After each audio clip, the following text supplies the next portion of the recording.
제가 앞부분에 나와 있는 얘기를 좀 다시 좀 정리를 해드려야지 본문이 좀 이해가 될 것 같아서요. 앞에 있는 얘기를 좀 설명을 드리겠습니다. 이제 삼손이 블레셋 사람들과의 관계에 좀 문제가 생겼거든요. 블레셋 사람들이 삼손에게 여러 차례 이렇게 좀 불쾌한 일을 만들기 때문에 특별히 삼손이 이제 결혼을 했는데 그 장인이 자기 부인을 못 만나게 하는 그런 일이 있었거든요. 삼손은 이제 그 책임이 블레셋 사람들에게 있다고 생각해가지고 블레셋 사람들에다가 농작물에다가 여기저기다 이제 불을 질렀습니다.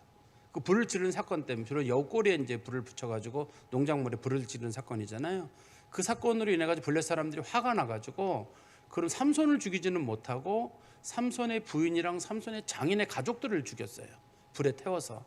그랬더만 삼손이 또 화가 나가지고 이 사람들 봐라, 이거 우리 가족들을 또 건드렸다 싶어가지고 삼손이 또 블레셋 사람들을 참 많이 죽이고 이제 에담 바위라고 하는 유다 지파의 베들레헴 가까운 쪽으로 삼손이 피신을 했습니다. 삼손이 봤을 때에도 아마 사람들이 상당히 많이 죽었기 때문에 자기에게도 좀 위험한 상황이라고 생각해서 삼손이 일시적으로 피한 것 같아요.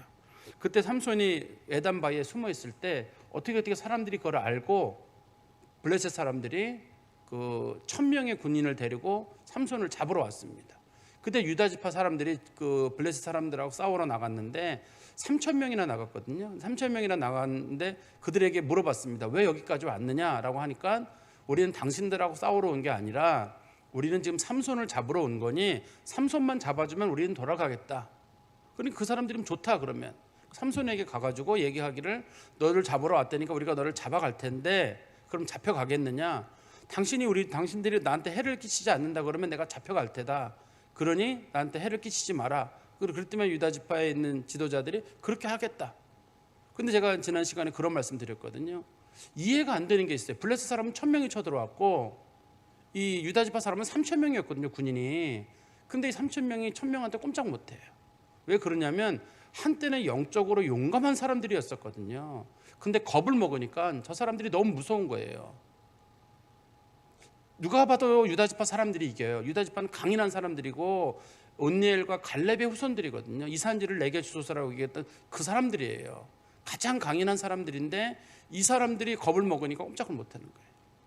그래서 우리 그리스도인들도 어떤 문제에 부딪혔을 때 아무리 큰 문제라고 하더라도 그냥 하나님이 도우시면 이긴다 이렇게 넘겨내야지, 믿음으로 이겨내야지. 작은 것에 겁먹기 시작하면 한이 없어요.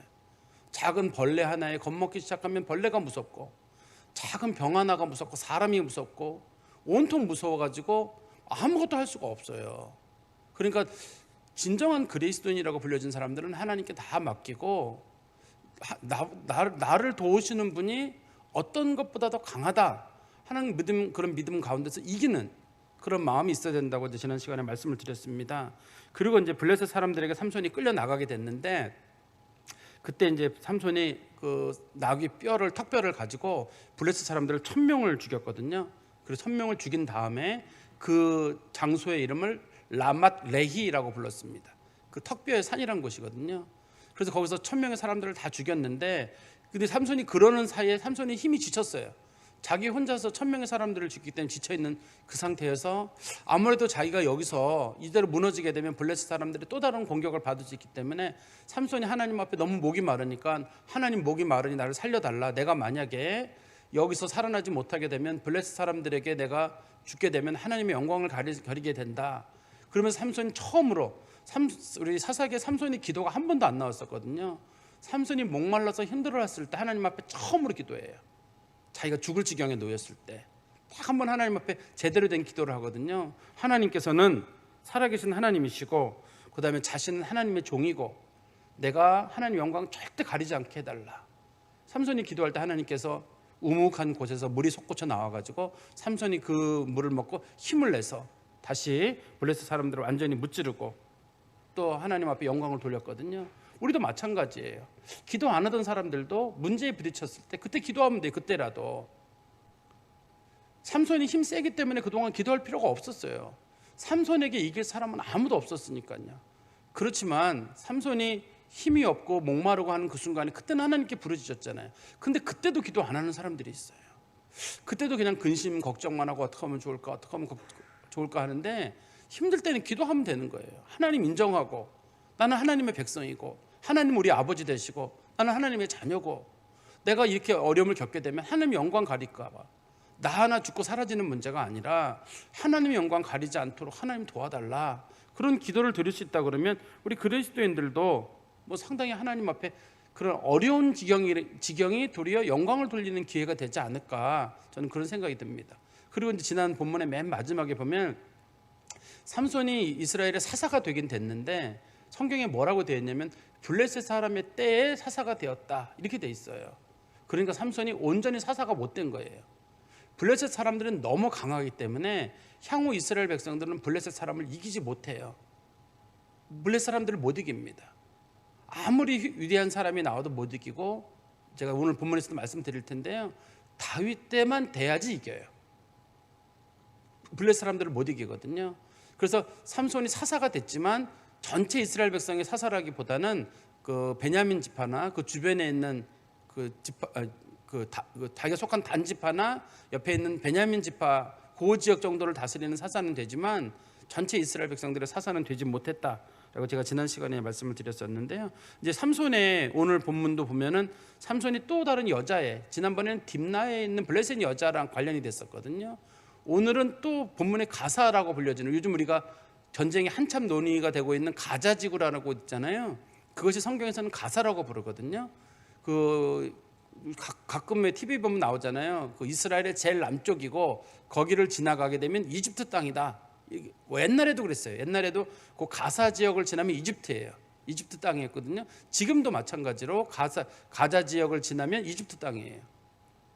거기에 있는 한 여자를 삼손이 좋아하게, 기생을 만나게 되는데 그 사건으로 인해서 문제가 생기는 거예요, 삼손이. 근데 그것도 마찬가지로 삼손이 그 여자를 만나고, 삼손이 나실인으로서는 해서는 안 되는 일이잖아요. 나실인 성별된 사람이 기생을 만나가지고 성적 관계를 갖는다는 건 안 되는 일인데 하나님이 또 그것도 사용하세요. 그러니까 하나님이 사용하시는 모습은 여러 가지이기 때문에 사람들이 어떤 사람의 그런 과거나 흉어물을 가지고 그거를 자꾸 파헤치고 그렇게 볼 필요는 없어요. 하나님이 사용하시는 걸 보면 사람의 뛰어남도 사용하실 때가 있지만 사람의 약함도 하나님이 사용하시는 걸 우리가 좀 볼 수 있습니다. 성경 말씀 16장 1절에 보시면 삼손이 가사에 가서 거기서 한 기생을 보고 그에게로 들어갔더니, 우리 성경책에 가사라고 되어 있는데 이 가사라고 하는 지역의 원래 명칭이 아자예요. 아자. 히브리어 성경책에도 아자라고 되어 있습니다. 요즘도 가끔 여러분 이렇게 가자 지구에 대해서 우리 이스라엘 전쟁 있잖아요. 전쟁의 자막에 보시면 히브리어로 아사라고 써 있어요. 거기가 히브리어로는 아사라고 써 있습니다. 이게. 그런데 이게 왜 가자가 됐냐면 이거를 70인역이라고 하는 성경으로 사람들이 옮겨 적을 때 그 사람들이 지명을 옮겨 적을 때 자신들 발음에 따라서 이거를 아사가 아니라 아자가 아니라 이거를 가자라고 하는 지명으로 옮겨 적었어요. 그래서 제가 성경책을 비교해 봤어요. 성경책을 비교해 보니까 원래 히브리어 성경책에는 이걸 아자라고 돼 있고, 그런데 70인역이라고 하는 성경책에는 보니까 가자라고 돼 있어요. 그리스 성경책에는. 그리고 라틴어 성경책도 가자라고 돼 있더라고요, 이게요. 그러니까 이게 그 당시 이스라엘 사람들 말고 그리스 사람들이 자신들 필요에 따라서 지명을 바꾸는 거예요. 예를 들어 여러분 보세요. 예수님이 히브리어로 예수님이 예수예요. 우리나라 말로도 예수예요. 근데 영어로는 지저스가 돼버렸어요. 그래서 사람들이 지저스라 그러면 왠지 뭔가를 잘하는 사람 같아요. 그래가지고 우리도 어디 가면은 예수님이 당신을 사랑하십니다 하면은 예수 loves you 이렇게 해야 되는데 그렇게 하지 않고 Jesus loves you라고 영어로 말을 하잖아요. 그러면 지저스란 말이, 예수란 말이 지저스란 말로 통용이 돼버린 거예요. 근데 영어 빼놓고는 다 예수예요. 독일어도 예수고 불어도 예수, 다 예수예요. 이게 다 예수인데도 불구하고 이게 영어로 한번 지저스가 돼버리니까 그때부터는 모두 다 사람들이 예수는 그러면 지저스라고 사람들이 이제 발음을 하는 거예요. 그런 것처럼 가자라고 하는 지명도 지금도 이거는 이 지역에서는 이걸 아자라고 부릅니다. 아자라고 부르는데 이게 이제 옮겨 적으면서 이제 영어로도 가자예요. 영어로도 가자라고 부르게 됐는데 원래 성경의 지명은 아자라고 하는 지명이라는 것을 좀 알 필요가 있습니다. 그리고 거기에 가서 한 기생을 보고 그에게로 들어갔다. 그런데 삼손이 이스라엘, 지금 현재 보면 이스라엘의 사사잖아요. 사사가 어떻게 그렇게 마음대로 움직여요? 사사는 그 지역의 대표인데 이스라엘의 대표고 많은 사람들을 거느리고 있어야 되는데 그 사람이 자기 마음대로 지금 가자 지역에 들어간 거잖아요. 지금하고 똑같아요. 이스라엘의 네타냐후 총리가 가자 지구 하마스가 지배하고 있는 그 지역의 중심지에 들어간 거랑 똑같은 사건인 거거든요. 근데 어떻게 들어갔을까 이게 삼손이. 우리가 이해할 수 있는 건 뭐냐면 삼손이라는 사람이 워낙 무섭기 때문에 가자 사람들이 꼼짝을 못했다 이렇게 보는 경우가 있고, 아니면 그 삼손 사건이 블레셋 사람들에게 크게 소문이 나지 않아가지고 삼손이라는 인물을 사람들이 잘 몰랐다 이렇게 볼 수도 있을 것 같아요. 제가 성경을 읽어보면서는 왜 그랬는지는 모르겠어요. 그래서 어떤 분들이 이 스토리를 보면서 성경에 나오는 코믹이다라고 해놓은 사건, 코믹이라고 해놨어요. 이거를요. 웬 코미디가 여기 있는지 모르겠다. 삼손이 어떻게 여기 들어갔는지. 그리고 삼손이 가자에 있는 그 성문을 들고 산으로 가거든요. 헤브론 산으로 70km나 떨어져 있어요. 이게요. 그 이 가자 지구에서 헤브론까지 70km예요. 직선 거리로. 이걸 이 사람이 어떻게 들고 갔는지, 우리를 말하면 최소한 저기 있는 문 저 정도 문이라고 해도 저거 네 짝 들고 간다 그러면 쉽지 않은 일일 거거든요. 근데 저거보다 훨씬 큰 성문 아니겠어요? 옛날에는 주로 쇠로 되거나 두꺼운 나무로 됐는데 그거를 삼손이 다 들고 갔는데 도대체 삼손이 그걸 왜 들고 갔느냐 도대체. 아니 가져가려면 좀 웬만한 걸 가져가지 남의 집 성문을 왜 들고 나가요 그 사람이 그거를. 그것도 사람들이 다 포위하고 있는데 몰래 들고 나갔대거든요. 그럼 매복한 사람들은 도대체 뭐 한 건가. 그래서 이거를 성경에 나오는 코믹이라고 보는 사람들, 이해가 정말 안 되는, 삼손도 왜 그랬는지. 삼손이 블레셋 사람 지금 1000명이나 죽였잖아요. 1000명이나 죽이고 또 블레셋 사람들 농산물에다가 피해를 끼치고 여러 가지 피해를 끼쳤는데 왜 삼손을 사람들이 가만 놔뒀을까. 근데 우리가 볼 때는 삼손이라는 인물이 모두에게 알려진 인물이 아니든지, 아니면 삼손이 이미 그 딥나 여인 사건이 지난 다음에 상당한 시간이 지나가지고 사람들이 삼손이라는 인물에 대해서 잊어버린 게 아닌가, 저는 그런 생각을 좀 해봅니다. 그런데 삼손이 가사에 가서 거기서 한 기생을 봤다. 삼손이 거기서 기생을 보고 그에게로 들어갔다 이렇게 돼 있으니까, 삼손이 기생 들어갔다는 말은 매춘을 한다는 뜻이거든요. 들어갔다는 말의 뜻이 매춘을 한다는 뜻인데, 이 본문에 보니까 기생을 보고 그에게로 들어갔다는 말의 뜻은 원래부터 매춘을 하러 간 게 아니라 거기 가서 기생을 만나서 매춘을 했다는 뜻이에요. 삼손이 그 동네 왜 갔는지를 알 수가 없어요. 처음부터 무슨 매춘을 하려고 거기까지 간 건 아닐 거거든요. 그 동네에 매춘 여성이 있어가지고 그 사람을 만나러 거기로 갔다기보다는 가사라고 하는 지역에 삼손이 갈 일이 있어서 갔는데 그 일은 하지 않고 거기서 매춘 여성을 하나를 만나게 되거든요. 근데 이게 우리나라 성경책에는 잘 표현이 안 됐는데, 저도 성경 읽으면서 아주 특별하게 그걸 봤어요. 성경 원문에는 뭐라고 돼 있냐면 기생 여자라고 돼 있어요. 성경에 보면 기생이 여러 명 나오잖아요. 기생 라합도 나오고 입다의 어머니도 기생이에요. 근데 거기에는 그 기생이란 말이 히브리어로 조나라고 합니다. 그런데 다 조나라고 쓰여 있어요. 지금 여러분 조시나요? 그런 뜻으로 어떻든 조나라고 돼 있는데, 이 조나라는 말로 돼 있는데 여기 앞에는 그 히브리어로 여자라는 말을 이샤라고 하거든요. 이샤 조나라고 돼 있어요. 여자 기생이라고 돼 있어요. 그래서 제가 몇 주석책을 살펴보다 보니까 다른 분들이 이해하기 어려운 표현이다, 왜 조나라는 말을 앞에 이샤라는 말을 썼는지. 근데 제가 생각해 보는 거예요. 이것도 맞는지는 모르겠어요. 제가 생각해 보기를, 제 생각할 땐 이래요. 당시에 여자 기생과 남자 기생이 같이 있었던 것 같아요. 당시에. 우리가 뒤에 가면은 이제 그 사사기 19장 22절 한번 보시겠어요? 사사기 19장 22절에 보시면, 조금 지난 후의 사건입니다만 사사기 19장 22절에 그들이 마음을 즐겁게 할 때 그 성읍의 불량배들이 그 집을 에워싸고 문을 두들기며 집 주인의 노인에게 말하여 이르되 내 집에 들어온 사람을 끌어내라, 우리가 그와 관계하리라 하니. 이 사사기 19장 22절은 어떤 사건이냐면, 그 실로에 살고 있던 어떤 레위인이 첩을 두고 있었어요. 근데 그 첩이 도망을 갔어요. 근데 첩의 처갓집이 베들레헴이에요. 그래서 베들레헴에 있는 그 여자를 데리러 가서 그 여자를 며칠 설득을 해가지고 그 첩을 데리고 돌아오는 길에 베냐민 지파의 기브아라는 곳에 머무르게 됐습니다. 당시에 그 레위 사람이. 근데 이제 베냐민 사람들은 상당히 거칠다고 되어 있는데, 그 동네에 마침 살고 있는 에브라임 사람 노인이 한 명 있었는데, 그 노인이 그 레위인이 지나가는 걸 보고 그 레위인이나 그다음에 이 첩이나 낙이나 내가 음식물도 주고 또 낙에게 먹이도 줄 테니까 우리 집에 와서 머물라. 그래가지고 내가 급히 가야 된다고 자꾸 하는데도 노인이 하도 권하니까 그럼 내가 당신 집에 들어가서 쉬겠다. 그래가지고 노인이 발도 다 씻겨주고 음식물도 제공하고 다들 즐겁게 얘기를 나누고 있는데 바깥에서 문을 두드리는 거예요. 베냐민 남자들이 지금 너희 집에 들어간 그 남자 끌어내라. 우리가 그 사람과 관계하리라, 상관하리라라는 말의 뜻은 지금 이거 똑같은 사건이 있었죠. 우리 성경에 보시면 소돔과 고모라에서 똑같은 사건이 있잖아요. 소돔과 고모라에서도 똑같은 천사들이 롯의 집에 들어왔을 때 소돔 사람들이 와가지고 문을 두들기다고 했거든요. 이때도 이게 동성애 사건입니다. 이게 동성애 사건이어가지고 그 노인이 그런 얘기를 하거든요. 나한테 결혼 안 한 딸이 있으니까 너희들이 성적 범죄는 내 딸을 겁탈해도 좋다. 결혼하는 딸을 겁탈해도 좋으니 제발 동성애는 저지르지 마라. 이렇게 얘기를 해요. 그러니 이 사람이든 이 사람의 첩이든 데리고 가라 그러는데 딸들이 안 나가고 첩이 나가게 돼요. 그래서 첩이 결국은 그 사람들에게 유린당하고 죽는 사건이 있게 되거든요. 성경에서. 그러니까 당시에 우리가 짐작할 수 있는 게 당시에 그 소위 매춘 제도가 사회에 있었다는 거. 그다음에 남자 매춘이랑 여성 매춘이 같이 있었다는 거.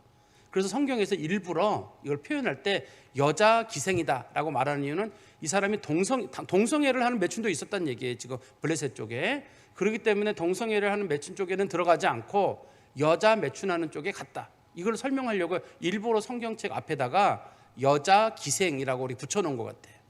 이건 뭐 제가 짐작하는 겁니다만 성경의 뜻 중에는 우리가 잘 모르는 부분이 있는데 우리가 이제 짐작은 할 수 있는 것 정도는 그 정도인 것 같아요. 그렇지만 나시리는 절대 해서는 안 될 일이에요. 술도 먹으면 안 되고 머리카락도 자르면 안 되지만 이렇게 그 부정한 여인을 만나면 안 되는 일입니다. 근데 삼손이 잊어버렸어요. 이거를요. 가끔씩 잊어버리나 봐. 자기가 나시린인데 나시린이 이런 일을 해서는 안 되는데 삼손이 그걸 잊어버리고 거기에 들어갔거든요. 그리고 나서 우리 다시 한번 보시면 2절입니다. 가삿 사람들에게 삼손이 왔다고 알려짐에 그들이 곧 그를 에워싸고 밤새도록 성문에 매복하고 밤새도록 조용히 하며 이르기를 새벽이 되거든 그를 죽이리라 하였더라. 그랬더니만 이제 사람들이 삼손을 죽이려고 이제 매복을 한 사건이 이제 본문에 기록이 돼 있거든요. 근데 아까 제가 처음에 그런 말씀드렸죠. 도대체 삼손이 어떻게 그 동네에 들어갈 수 있었을까? 삼손이 분명히 유명한 사람인데 어떻게 들어갈 수 있었을까? 우리는 삼손의 이 모습을 보면서 삼손이 여자에게 약하구나. 맞아요. 그런데 삼손도 자기 전때의 사사들을 알고 있거든요. 자기 전때의 사사들은 어떤 사사들이 있었냐면 우리가 잘 아는 기드온이라고 하는 사사 있잖아요. 기드온이 아들이 몇 명 있었죠? 70명이 있었어요. 성경에서 아들이 70명이란 말의 뜻이 좋은 뜻이 아닙니다. 이게 아들 70이었단 말은 부인이 많고 사람이 아들 70명에게 땅을 나눠주거든요. 굉장히 욕심이 많다는 뜻이에요. 기드온이 그런 일을 했는데 야일이라고 하는 사사가 또 있어요. 야일이라고 하는 사사는 사사기 10장 3절에 나오는데 그 3절 4절에 보시면 야일이라고 하는 사사에게는 아들이 30명이 있었어요. 이것도 마찬가지로 이 사람이 아들 30명을 둘 뿐만 아니라 아들들에게 나귀를 주고 성읍을 주고 이런 일을 했거든요. 그 다음에 뒤에는 입산이라고 하는 사사가 있는데 이 사람은 아들이 30명이고 딸이 30명이었어요. 그 다음에는 압돈이라고 하는 사사가 있는데 아들이 40명이고 손자가 30명이었는데 그들에게 다 어린 나귀를 태워줬다고 돼 있거든요. 그럼 이 사사들은 뭐가 문제냐면 욕심이 많은 사람들인 거예요. 부인이 많은 것도 문제고 자식이 많은데 그 자식들에게 전부 다 나귀를 태워줬다는 말은 그 당시에 사사들이 타락을 해가지고 부인 많이 든 것도 문제고 그다음에 욕심을 많이 부린 거예요. 근데 삼손이 가지고 있는 건 삼손은 그거는 없어요. 왜냐하면 삼손은 결혼이 제대로 이루어진 적이 없기 때문에 자식은 없어요. 삼손은. 그러니까 삼손의 입장에서 봤을 때는 그랬을 거예요. 난 저 사람들하고는 달라. 왜냐하면 삼손은 가족이 없다 보니까 범죄를 저지를 일이 없어요. 욕심을 부릴 자식들에게 뭐 태워줄 나귀를 태워줘야 되는데 나귀를 태워줄 자식도 없어요. 자기는. 그래서 사람들이 만약에 삼손한테 너는 왜 그 여자를 만느냐 그러면 나는 저 사람들하고는 다르다. 나는 욕심도 없고 자식도 없고 나는 뭐 재산도 없고 물려줄 것도 하나 없다 그러는데 삼손의 문제는 다른 점이잖아요. 그 사람들은 최소한 매춘은 하지는 않았거든요.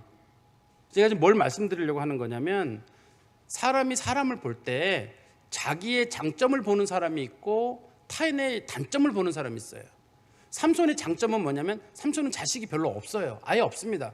그렇기 때문에 욕심이 없어요. 삼손이 욕심을 부렸다는 내용이 1절 없어요. 삼손이. 그건 삼손의 장점이에요.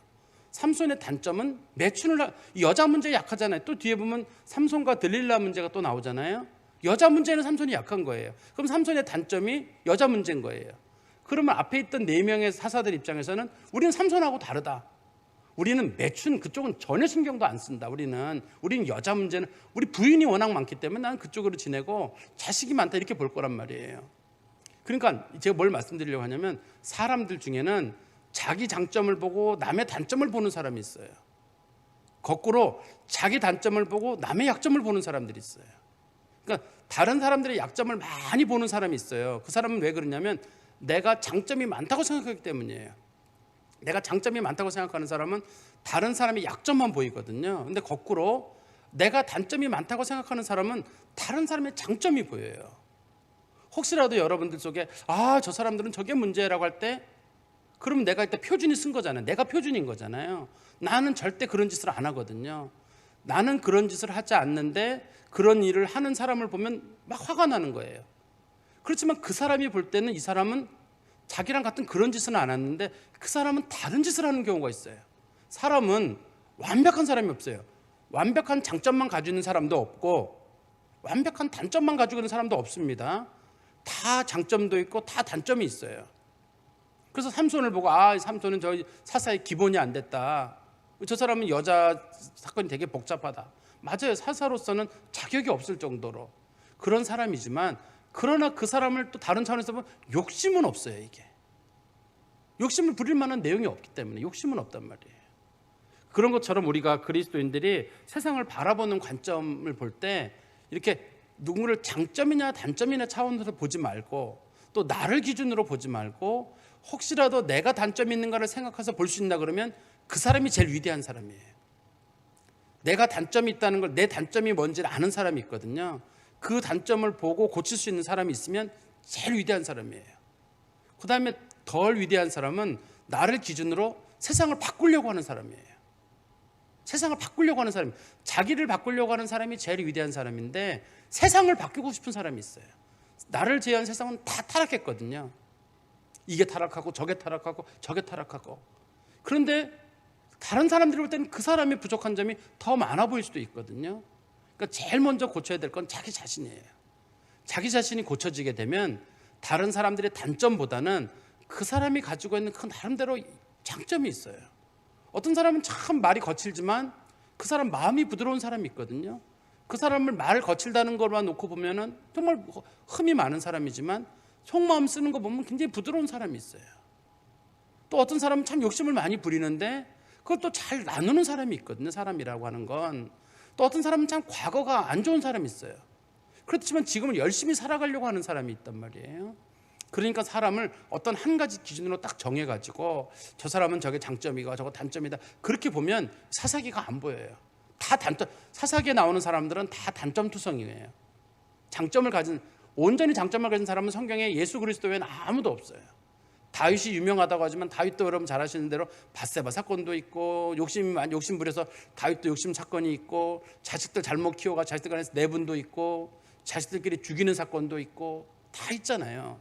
그러니까 그런 사건들이 들어있기 때문에 성경을 보는 사람들은 장점만 있는 사람은 하나 없어요. 다 단점은 사람들은 부분적으로 다 장점을 가지고 있고 부분적으로 다 단점을 가지고 있기 때문에 사람을 보는 시선이 좀 저는 달라져야 되겠다 하는 그런 생각이 듭니다. 그리고 2절 말씀에 가보시면 가사 사람들에게 삼손이 왔다고 알려지면 다시 읽어드리면 그들이 곧 그를 애워싸고 밤새도록 성문에 매복하고 여기 보면은 사람들이 곧 그를 애워쌌다는 말은 삼손이 들어간 그 가사 성을 애워쌌겠죠.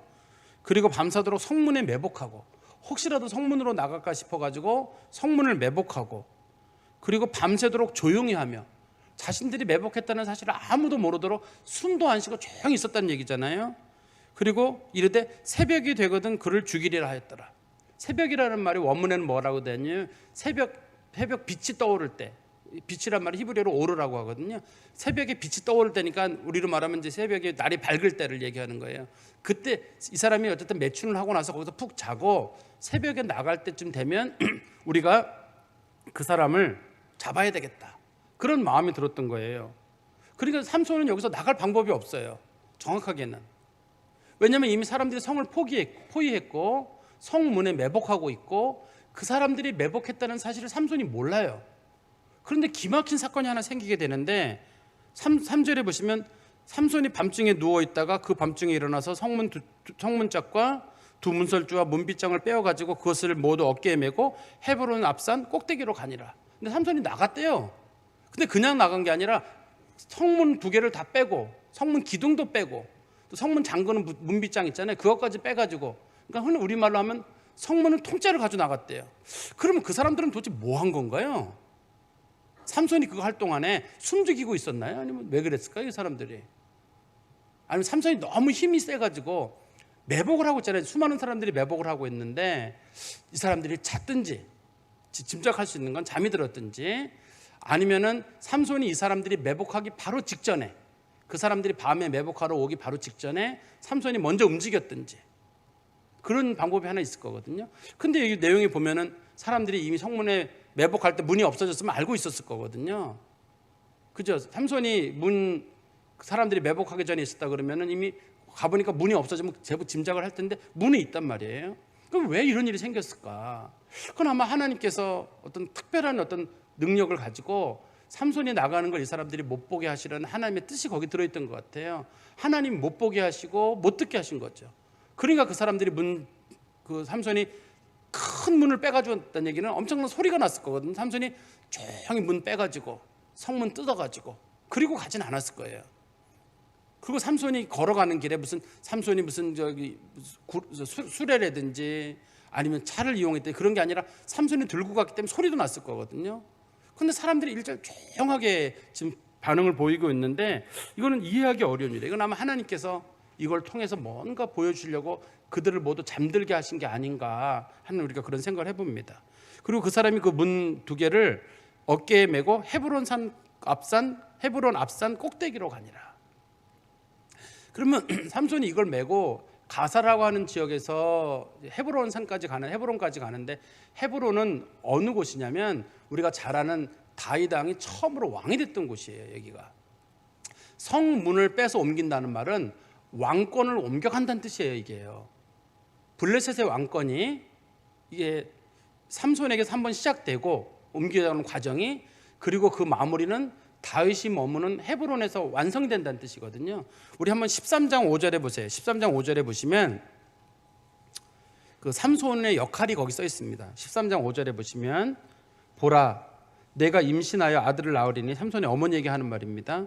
그의 머리 위에 삭도를 대지 말라. 이 아이는 태에서 나옴으로부터 하나님께 바쳐진 나시린이 됨이라. 그가 블레셋 사람의 손에서 이스라엘을 구원하기 시작하리라. 이 사람이 블레셋 사람들로부터 이스라엘을 구원하기 시작하는 첫 사람인 거예요. 이 사람이 시작하고 이걸 마무리를 짓는 사람이 다윗인 거예요. 그래서 우리가 볼 때 다윗이 골리앗을 죽였다 할 때 우리는 생각하기를 뭐냐면, 여러분 키가 큰 사람이 있더라도 돌멩이를 잘 던지고 믿음으로 나가면 이깁니다. 여러분들도 큰 적을 만나거든 돌멩이를 던져서 삼손처럼 골리앗을 잡으십시오. 그게 중심이 아니에요. 하나님께서는 다윗을 통해서 그 자신들이 넘어뜨릴 수 없는 블레셋이라고 하는 큰 적을 무너뜨리는 거예요. 우리가 잘 아는 역사를 보다 보면 이스라엘은 사울왕 때까지도 여전히 청동기를 사용하고 있거든요. 그렇지만 블레셋 사람들은 이미 철기를 사용하고 있는 사람들이에요. 그래서 이스라엘이 블레셋을 이길 수가 없어요.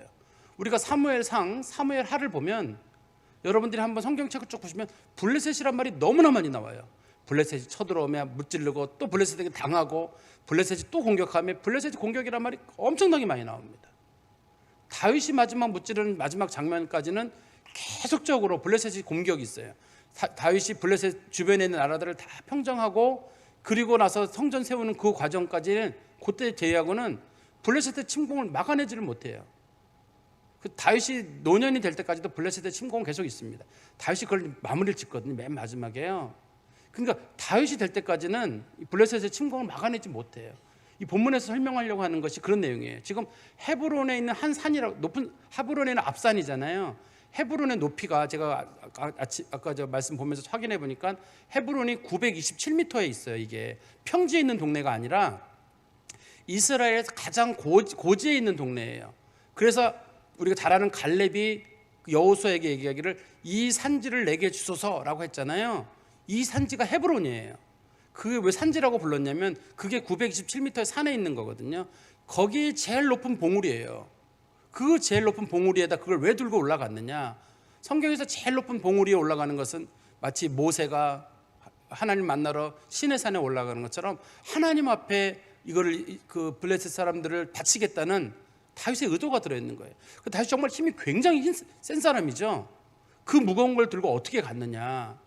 그러니까 우리가 짐작할 수 있는 게 몇 가지가 있는데, 도대체 삼손이라는 사람이 얼마나 힘이 센 사람이냐?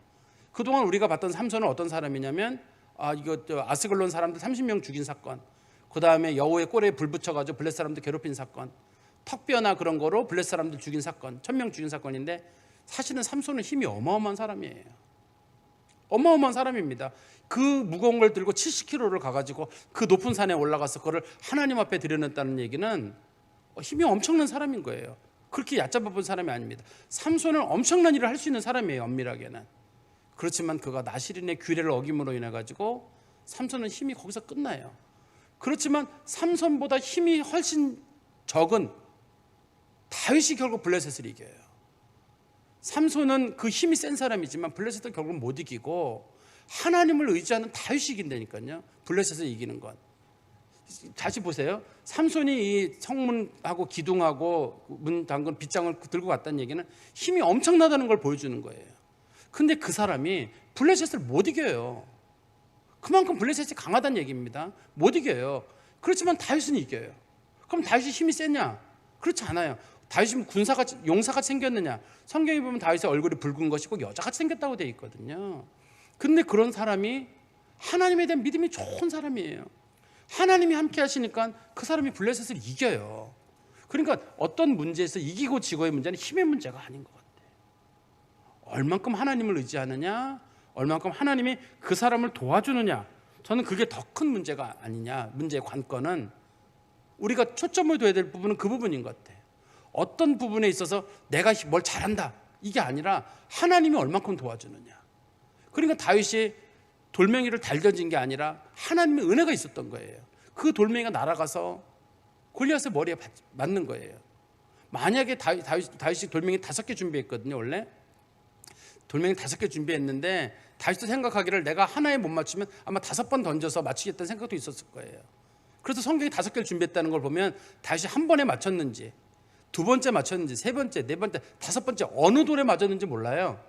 이게 성경에서는 다윗이 돌멩이 5개를 던졌는데 그 중에 하나가 맞았는지, 어떤 다윗은 돌멩이 5개, 조약돌 5개를 개월에서 지워가지고 골리앗에게 나갔다고 되어 있거든요. 그렇지만 그 사람이 어떻든 골리앗이라는 사람은 큰 거인이잖아요. 근데 당시에 전쟁의 원칙이 있어요. 전쟁에 사람을 많이 죽이지 않게 하려면 그쪽에 싸움 제일 잘하는 사람과 이쪽 싸움 제일 잘하는 사람이 나와가지고 대표끼리 싸워요. 그래서 대표가 이기면 이기는 거예요. 대표가 이기면 이기는 겁니다. 이거 나중에 그 다윗 왕의 부하들과 아브넬과의 전쟁에서 똑같은 일이 생겨요. 거기서도 똑같은 방법이 있거든요. 서로 많은 사람들에게 피해 주지 말고 대표가 나와서 싸우자고 하는 그런 전쟁 방법이 나오거든요. 그러니까 골리앗을 이겼다는 말은 결국은 블레셋 대표인 그 블레셋 사람들을 이겼다는 뜻이고 대표를 죽임으로 해서 이겼다는 뜻인데, 결국은 삼손이 무슨 일을 하냐면 다윗의 예표로서 역할을 하는 거예요. 다윗이 앞으로 할 수 있는 일, 많은 이스라엘 사람들이 그랬을 거거든요. 저 헤브론에 있는 저 성문은 어디서 왔느냐? 삼손이 옛날에, 삼손이랑 다윗의 시대가 시기적으로 한 100년 정도 차이가 나거든요. 100년 전에 삼손이라는 사람이 저걸 가져다가 저기다 갖다 놨대더라. 그러면 하나님이 우리를 돕는다는 뜻이네. 어떻게 가져왔대? 사람들이 다 매복했는데 그 사람이 들고 그걸 왔대. 야, 대단한 사람이구나. 하나님이 도우셨구나. 우리가 블레셋을 충분히 이길 수 있구나 라는 그런 용기를 다윗이 가졌을 것 같습니다. 말씀의 결론을 맺으면 저는 삼손이 다 좋은 사람이라고 생각하지 않아요. 삼손도 장점이 있고 단점이 있어요. 하나님께서는 그의 힘센 장점을 사용해서 일을 이루시는 거예요. 삼손은 단점이 많아요. 나실인이 해서는 안 되는데 포도 열매도 따먹고, 시체에 있는 꿀도 먹으면 안 돼. 그것도 먹고, 이 여자 저 여자 만나고, 단점 투성이에요. 그렇지만 하나님께서 그의 힘을 사용하셔가지고 하나님의 역사를 이루어요. 사람을 단점으로만 보면 한이 없어요. 단점도 하나님이 사용하시거든요. 그러니까 다른 사람들을 바라볼 때 나를 기준으로 단점만 보지 마시고 그 사람이 가지고 있는 장점들을 잘 찾아내는 거. 단점만 있는 사람은 없어요. 장점만 있는 사람도 없듯이 그런 거 잘 찾아내고 그것을 살려주고 그것을 존중할 줄 아는 거. 하나님은 그걸 사용하시거든요. 우리가 부모된 사람으로서 자녀들의 그런 장점들을 살려내주고 격려해 줄 수 있다 그러면 아마 자녀들은 큰 힘을 얻을 것 같아요. 물론 시험 몇 점, 뭐 어느 학교 몇 점 이런 게 문제가 아니라 우리가 옆에서 얼만큼 격려해주고 아이들에게 기도해주고 용기를 주느냐에 따라서 아이들의 인생의 많은 부분이 전 달라질 수 있다고 생각합니다. 그리고 하나님께서는 이 다윗을 통해서 큰 일을 이루시는 거 우리가 결과적으로 보게 되는 거예요. 다윗이 사무엘하 2장에 보면 자기가 사울왕 죽고 난 다음에 하나님 내가 어떡할까요? 그랬더니 하나님께서 헤브론으로 가라. 헤브론이 유다 지파의 중심지예요. 갈렙의 고향이거든요. 갈렙이 거기 살았거든요. 그래서 이스라엘 백성들이 거기서 유다 지파가 거기서 모든 걸 시작해요. 다윗의 정치적인 중심지거든요. 그래서 그 헤브론에서 결과적으로 다윗이 일어나게 되는데 힘센 삼손이 이스라엘을 구원하는 게 아니라 하나님이 구원의 역사를 이룬 사람은 다윗이에요. 힘 있는 사람이 아니라 하나님 마음에 합한 사람, 그 사람이 역사를 이루어요. 그러니까 우리도 힘 의지하지 말고 힘으로도 안 되고 능으로도 안 되고 오직 여호와의 신으로 된다는 것처럼 다윗이 하나님의 신을 의지했을 때 많은 일을 이루었거든요. 우리들도 나이, 힘 뭐 이런 거 자랑할 거 없어요. 그냥 내가 하나님, 그리스도인은 제일 잘하는 사람은 뭐냐면 그냥 하나님 믿는 거에 미친 사람이 있어요. 그게 어떻든 신앙인은 제일 급이 높은 거예요. 신앙인의 급수 중에 제일 급이 높은 사람은 뭐냐면 예수에 미친 사람이에요. 한번 보세요, 여러분. 교회 다니는 사람 중에 어떤 사람이 제일 좋은 사람이에요? 그러면 예수 잘 믿는 사람이잖아요. 얼만큼 잘 믿어요? 아유, 그 사람 예수 믿다 미친 사람 같아. 제일 잘 믿는 사람이에요. 제일 못 믿는 사람은 믿기도 하고 안 믿기도 하고 중간쯤 서가지고 흔한 얘기로 사람들이 웃는 얘기로 그런 말 하거든요. 천국과 지옥 틈에 중간에 서가지고 창문 틈에 끼는 사람이 있어요. 때로는 지옥에도 발 좀 담궜다가 때로는 천국에 발 좀 담궜다가 그래서 하나님께서 어떤 분이 우스갯소리를 하거든요. 그 사람은 천국과 지옥 그 창틀에 껴있는 사람이 있다고. 하나님 믿는 척도 하고 아닌 척도 하는 사람. 그런 사람들은 의미가 별로 없는 사람들이죠. 그런데 우리가 많은 것들을 이기는 방법은 예수에게 미친 사람이 제일 좋은 거예요. 그냥 하나님 이루신다. 안 이루면 어떡하다. 몰라, 나는 하나님 그냥 믿어. 그게 믿음 생활 제일 잘하는 사람이에요. 신앙생활은 그래서 야금은 안 돼요. 야금은 안 되고 그냥 다윗처럼 그냥 끝까지 하나님만 믿는 거예요. 하나님 어떡할까요? 올라갈까요? 올라가라. 내가 전쟁할까요? 할까? 다윗은 범사에 기도하거든요. 어떡할까요? 하나님께 여쭙고 제사장한테 물어보고 그 사람은 하나님이 도와주는 방법을 찾아가는 사람이에요. 저는 우리 예배에 참석하신 성도님들께서도 그냥 예수님의 미친 사람이었으면 좋겠어요. 남들이 뭐라 그러든 간에 어떻든 우리는 예수 잘 믿는 거, 남들이 뭐라 그러든 간에 예수님의 능력과 예수를 잘 믿는 사람들이 제일 좋은 사람이고 그 사람이 제일 능력 있는 사람입니다. 여러분 이 사실을 마음에 기억하시고 사시기를 간절히 소망합니다. 기도하겠습니다. 하나님 아버지, 주님 은혜 감사합니다. 하나님께서는 힘센 사람만 꼭 사용하는 것이 아니라 힘이 약한 사람도 믿음이 있는 사람들을 통해서 하나님의 거룩한 나라를 세우심을 저희들이 말씀을 통해서 보았습니다. 하나님을 의지하는 것이 성도들에게 가장 큰 힘이고 여호와가 나의 힘이 되신 줄 믿고 살아가는 사람들이 가장 하나님 앞에 지혜로운 사람이라고 성경이 말씀하고 있는 저희가 믿습니다. 하나님 아버지, 주변의 환경이나 우리의 모습이나 보지 아니하고 그저 하나님의 얼굴만 바라보고 사람들이 뭐라고 하든 하나님에게 푹 빠진 사람들, 예수에 대한 깊은 사랑에 빠져있는 믿음의 성도들이 되게 하여 주시옵소서. 예수 그리스도의 이름으로 기도하옵나이다. 아멘.